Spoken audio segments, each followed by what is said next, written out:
In this video, we solve problem 9.10.073 from the Larson and Edwards Calculus Early Transcendental Functions text, 7th edition. We're asked to approximate the normal probability with an error of less than 0.0001, where the probability is given by the following. We're asked to round our answer to 4 decimal places.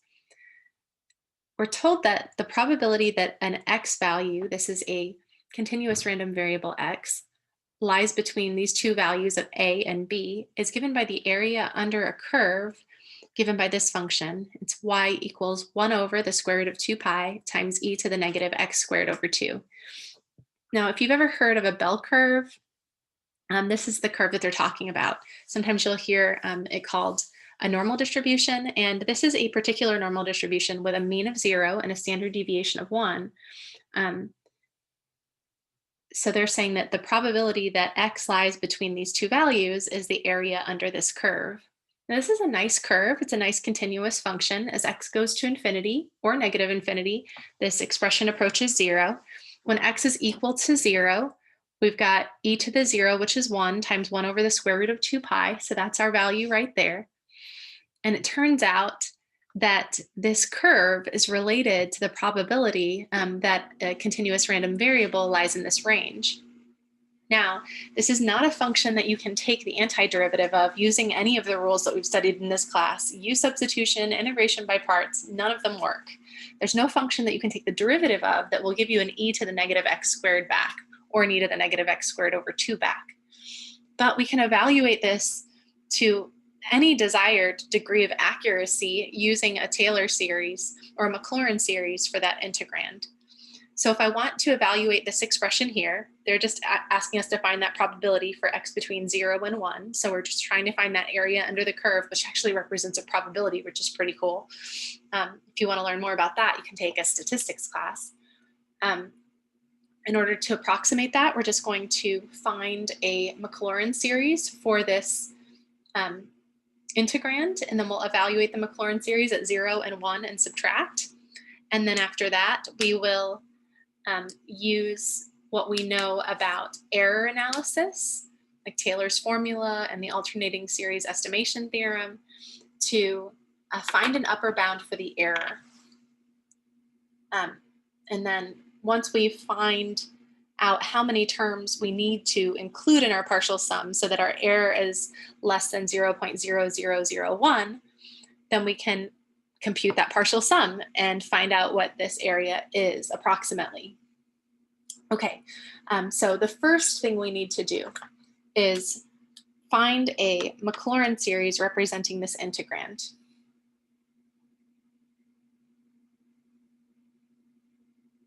And it's actually pretty simple.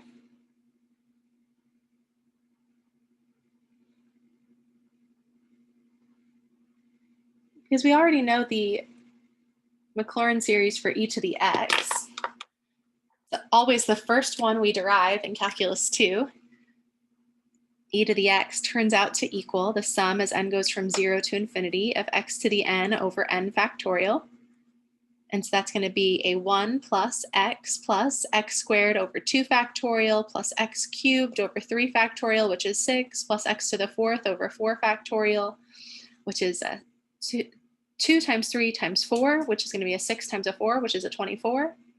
And you just keep going. If you had infinitely many terms, turns out you get e to the x back, which is pretty amazing. But we derived that earlier in this semester, and I'm not 100% sure if I did it in the videos, but some semesters I also prove that that is actually equal to that. Okay, so if I've got this, I can use this to find a series representing this. Remember, if the function inside that negative x squared over 2 is a continuous function, the power series for this is given by the power series for this, just evaluated at negative x squared over 2. So if I want the series for 1 over the square root of 2 pi times e to the negative x squared over 2, I need 1 over the square root of 2 pi times the sum as n goes from 0 to infinity of x to the n over n factorial. But instead of an x, I'm substituting in an x squared over 2. and negative x squared over 2. So what that's going to give us is this, that -1 can be brought out as a factor. It's raised to the n. We can raise the x squared to the n, which is going to give us an x to the 2n because of our exponent properties. Then I'll have a 2n, or 2 to the n in the denominator. And then I'm taking that and I'm multiplying by this 1 over n factorial. So that gives me that right there. And so this is a series representing our integrand. Now, once you have a series representing the integrand, you actually have to evaluate the integral of that. If I want the integral of 1 over the square root of 2 pi times e to the negative x squared over 2. Well, even though this doesn't have a closed form antiderivative, this has a Maclaurin series representation. So I can just substitute this in here.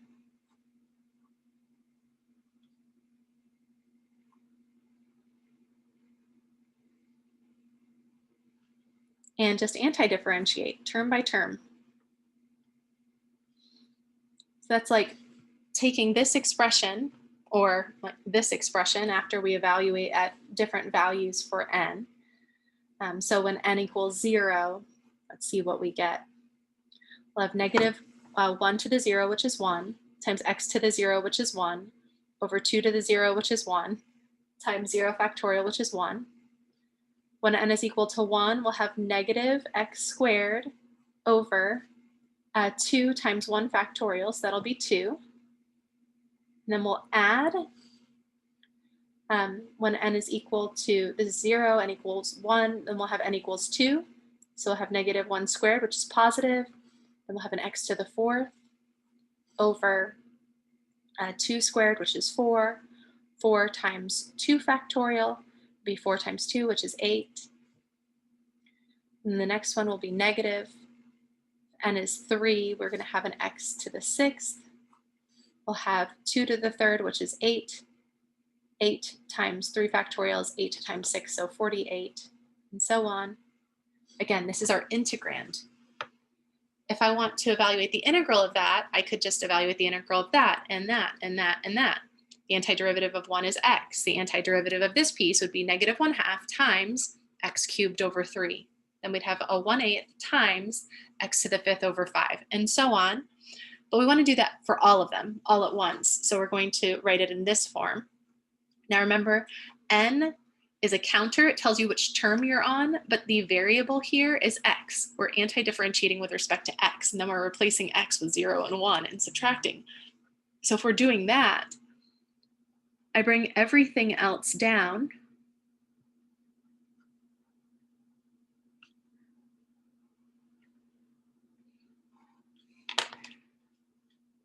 Add 1 to the exponent there, divide by the new exponent. And you still have a 2 to the n and then n factorial there. And then we're going to evaluate this from x equals 0 to x equals 1. Well, when x equals 1, we just get a 1 up here.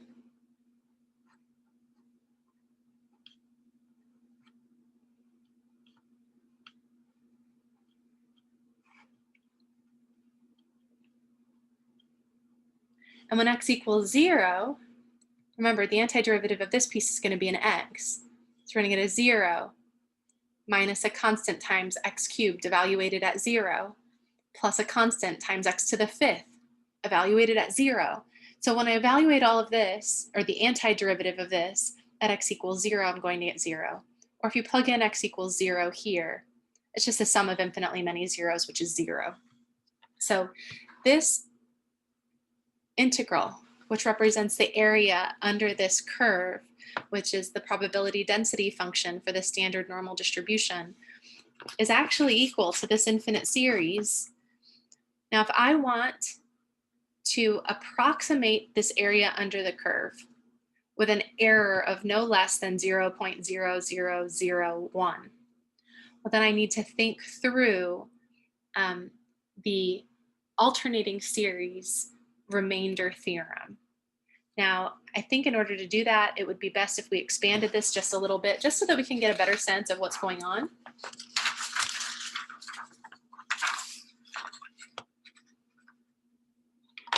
So let's do that.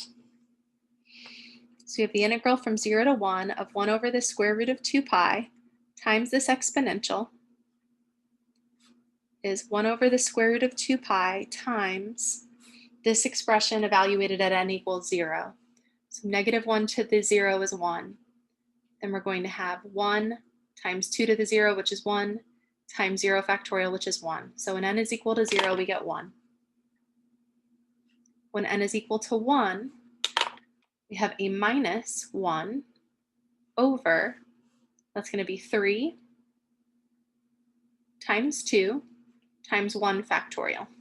So it'll be a -1/6. When n is equal to 2, -1 squared is +1. In the denominator, this is going to be 2 times 2 is 4, 4 plus 1 is 5. So we have 5 times 2 squared, which is 4, times 2 factorial. When n is equal to 3, we have -1 over 2 times 3 is 6, 6 plus 1 is 7. That's 7 times 2 cubed, which is 8, times 3 factorial, which is 6. The next one would be 1 over n equals 4. It's going to be 9 times 2 to the 4th, which is 16, times 4 factorial. And the pattern continues. If I take infinitely many terms, it turns out that I get that back. But we don't want infinitely many terms. We just want to know how many terms do we need to take so that the error is less than 0.01. Well, remember what the alternating series remainder theorem says.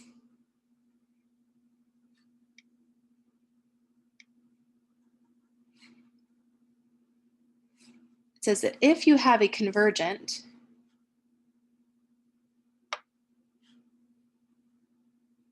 alternating series,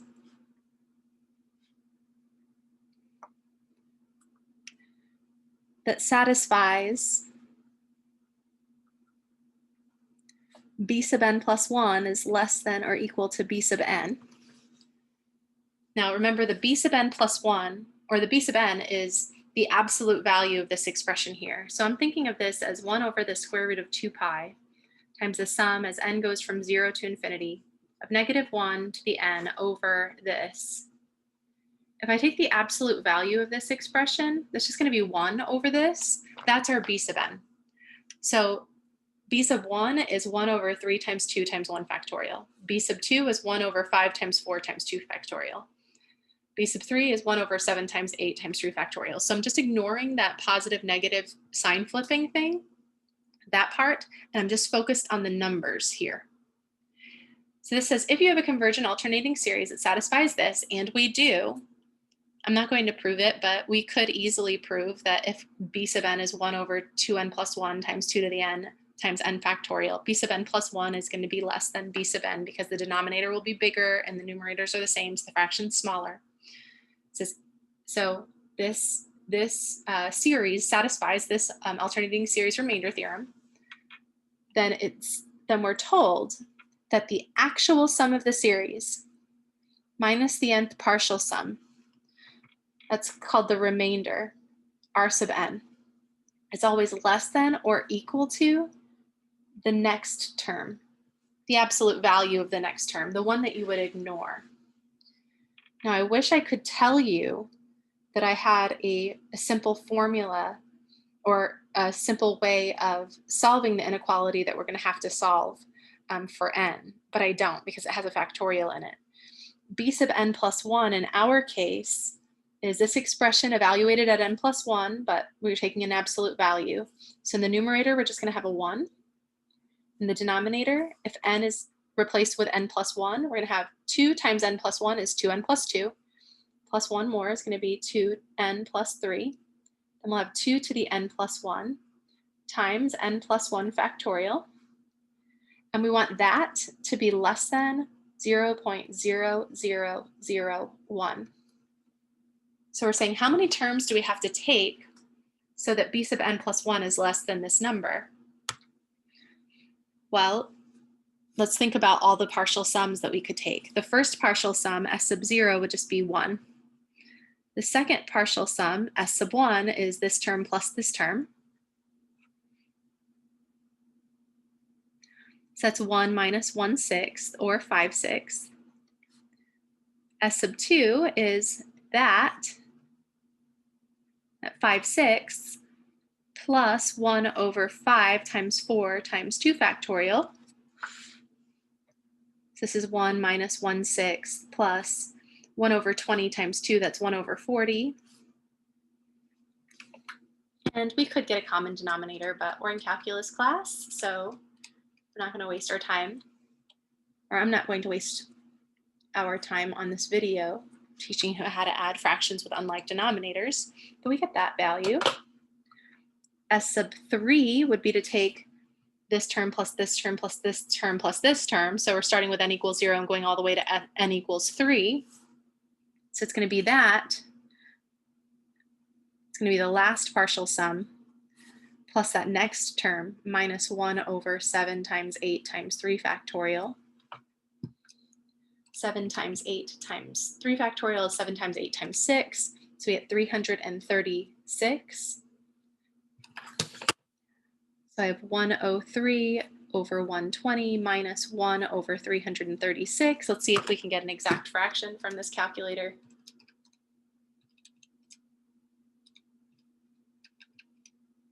Yep, we get 479 over 560.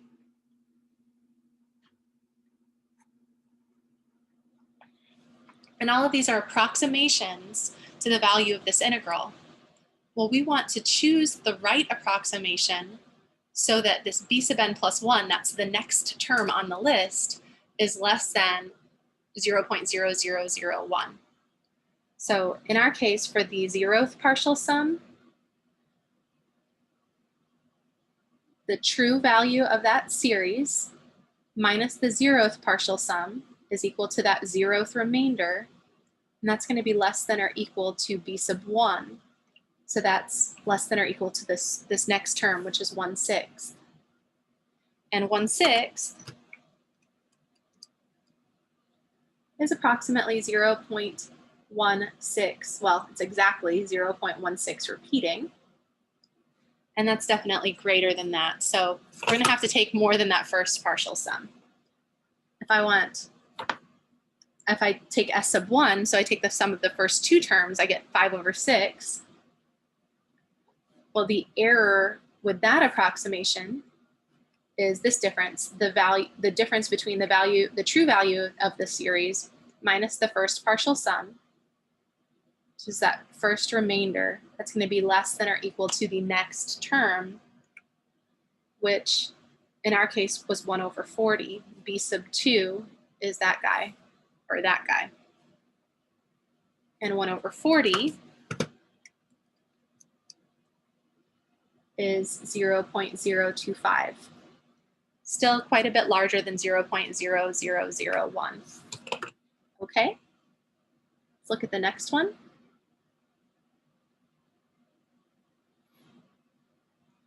This has to be less than b sub 3, and b sub 3 is this expression, which we evaluated over here. That was 1 over 336.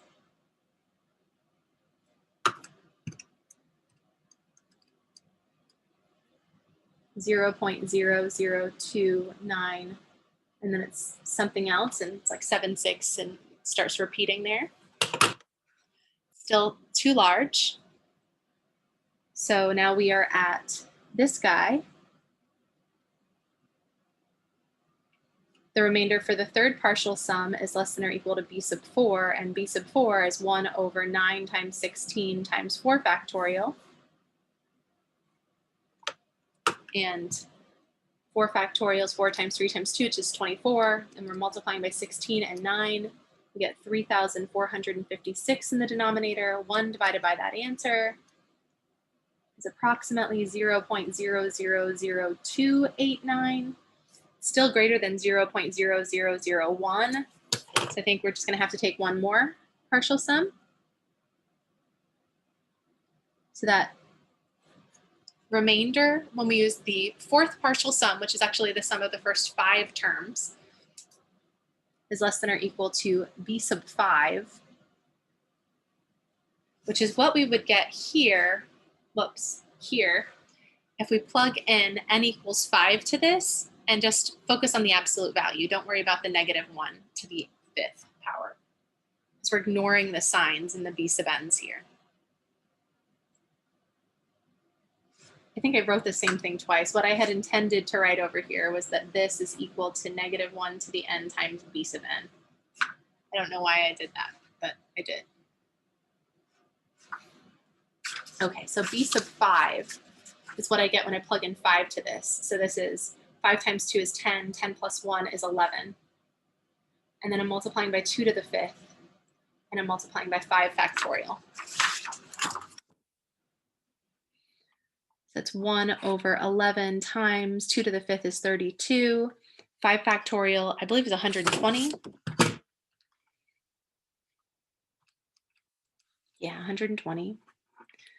So let's multiply 120 by 32 and 11.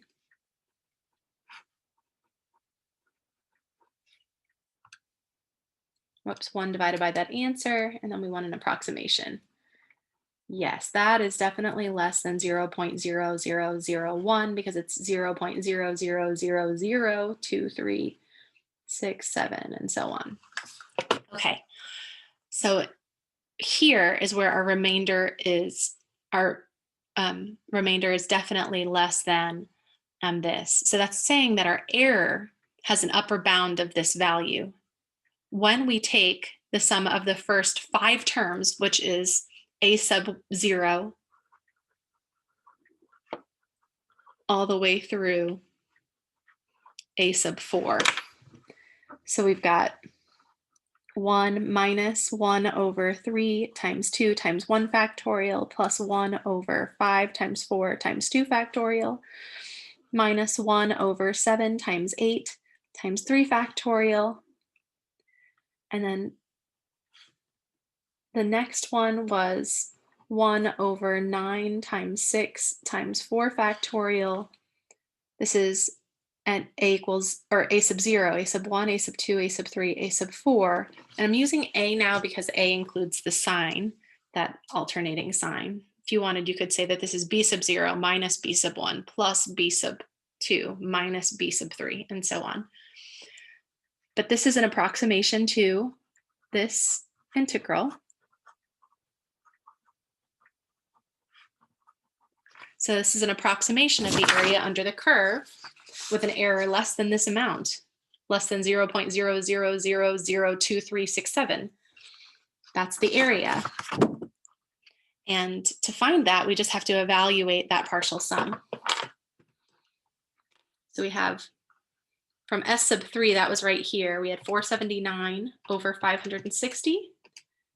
And then I want to add this 1 over 9 times 16 times 4 factorial. So I'm adding this 1 over 3,456, which gave me approximately 0.556 or 0.8556. Oh, that is just the value of this that has not yet been multiplied by that 1 over square root of 2 pi, sorry. I was just looking at this part and I forgot to multiply by that part. So let's divide by the square root of 2 pi.